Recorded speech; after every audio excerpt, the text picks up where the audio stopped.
দেশে থাকা প্রবাসীরা এবার ভোট দিতে পারবেন পোস্টাল পোস্টাল ব্যালটের মাধ্যমে। এবং পোস্টাল ব্যালট নামে যে একটা বিডি অ্যাপস আছে, সেই বিডি অ্যাপস এর মাধ্যমে প্রবাসীরা ভোট দিতে পারবেন। এখন প্রবাসীদের জন্য একটা নতুন দুয়ার খুলে যাচ্ছে এবং প্রবাসীদের যে মূল্যায়ন করা হচ্ছে। আমরা দেখেছি যে বাংলাদেশে প্রবাসীরা যে নির্যাতিত ছিল এবং নিপীড়িত ছিল, তাদেরকে কিন্তু কখনো আপনার মূল্যায়ন করা হতো না। তারা দেখেন বাংলাদেশে যখন চাকরি বাকরি বা কোনো কিছু না পায়, কাজকর্ম না পায়, তখনই কিন্তু মানুষ প্রবাসে যায়। একজন মানুষ কিন্তু ইচ্ছাকৃতভাবে চায় না যে আমি প্রবাসে থাকি।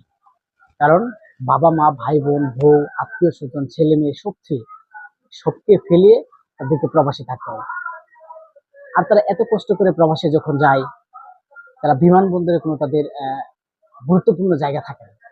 বিমানবন্দরে তাদের জন্য কোনো ব্যবস্থা থাকে না। আপনারা বেশিরভাগ দেখতে পাচ্ছেন যে প্রবাসীরা যখন বিদেশ যায়, তাদের সাথে ৫-৭ জন লোক আসে। ৫-৭ জন লোক আসার পরে তারা বিমানবন্দরে দাঁড়িয়ে থাকে বা অন্য জায়গায় থাকে। সেখানে হয়রানির শিকার হয়, চোর বাটপার থাকে এবং তারা যে থাকার মতো একটা প্লেস পয়েন্ট তাদের কেউ নাই। আমরা মনে করি বাংলাদেশের সরকার উচিত সেগুলা করা।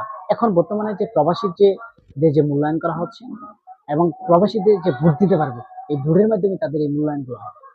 কারণ এতদিন তাদের ভোট দিতে পারে নাই এবং তারা যখন বিদেশে চলে গেছে এবং মারা যাচ্ছে বা তারা যে অনেকগুলাই বিদেশে যায় মারা যাচ্ছে, তাদের কোনো মূল্যায়ন করা হচ্ছে না।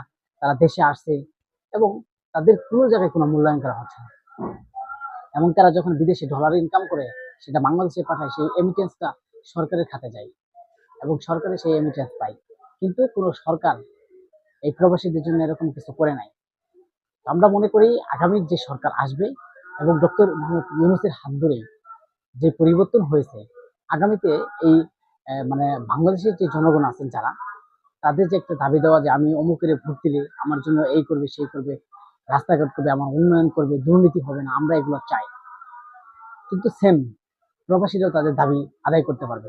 যারা প্রবাসীতে থাকে তাদের দাবি হবে যে আমরা আমাদের ফ্যামিলি আসা যাওয়ার ক্ষেত্রে আমাদের একটা নিরাপদ থাকতে হবে।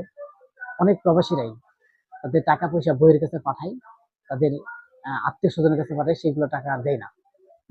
এবং বইয়ের কাছে টাকা পাঠালে বউ আপনার অন্য জায়গায় চলে যায়। প্রবাসীদের কিন্তু কষ্টে দেখার মতো আসলে কেউ নাই।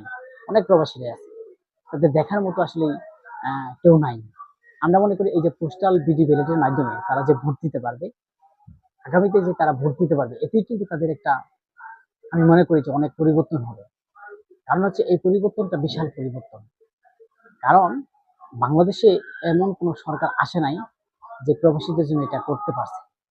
কারণ প্রবাসীরা দেশের উন্নয়ন, প্রবাসীরা বাংলাদেশের হাতিয়ার হিসেবে পরিচিত।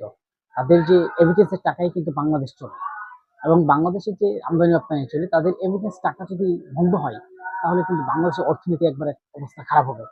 তাই আমি মনে করি যে এই যে বর্তমান যে প্রবাসীরা আছে, তারা যেভাবে দেশের জন্য যা কিছু করছে, তাদের কিন্তু আরো কিছু করার প্রয়োজন মনে করি। এবং আগামীতে প্রবাসীরা তাদের গ্রহণযোগ্যতা পাবে, যে সরকারকে ভোট দিলে তারা তাদের নিরাপদ পাবে, তাদের জন্য ভালো কিছু পাবে, সেটাই কিন্তু তারা আগামীতে এটা করবেন। আমরা মনে করি যে এই পোস্টাল ব্যালটের মাধ্যমে নির্বাচন কমিশনার যে পদ্ধতিটা করেছেন, সেই পদ্ধতির মাধ্যমে মানুষজন খুব সহজে, কারণ প্রবাসী যারা গেছে তারা অধিকাংশ শিক্ষিত নয়। বাংলাদেশের যে প্রবাসী আছে অনেক, বিশেষ করে সৌদি আরবে আমরা দেখি যে তারা নিজের নামও লিখতে পারে না, এরকম প্রবাসীর অভাব নেই। তাদের জন্য যে তোমরা এই পোস্টাল ব্যালটের মাধ্যমে তারা যাতে খুব সহজেই আপনার ভোট প্রয়োগ করতে পারে এবং ভোট দিতে পারে এবং তাদের সে অধিকারটা যেন থাকে। আর এই পোস্টাল ব্যালটের মাধ্যমে মানুষ যারা প্রবাসী আছে তারাও একদম খুব সহজেই, মানে নিজেকে অনেক সহজ মাধ্যমে যেন বিদেশ থেকে ভোট দিতে পারে বাংলাদেশের সরকারের। আমরা প্রবাসীদের কাছে, যারা প্রবাসী আছেন তাদের কাছে আমাদের আবেদন হচ্ছে যে আপনাদের কাছে যে সরকারকে গ্রহণযোগ্যতা মনে হবে আগামী সরকার, এবং আগামী সরকার আপনাদের জন্য কাজ করবে এবং আপনাদের বিশ্বাস হবে যে অমুক এই সরকার আসলে আপনাদের জন্য একটা ভালো এবং ভালো কিছু হবে, আমরা আশা করব তাকেই আপনারা ভোট দিয়ে গ্রহণযোগ্যতা করবেন। আর এই পোস্টের ব্যালট যে বিডি অ্যাপস এর মাধ্যমে, সেই এদিকে কিন্তু খুব সহজে আপনারা দিতে পারবেন।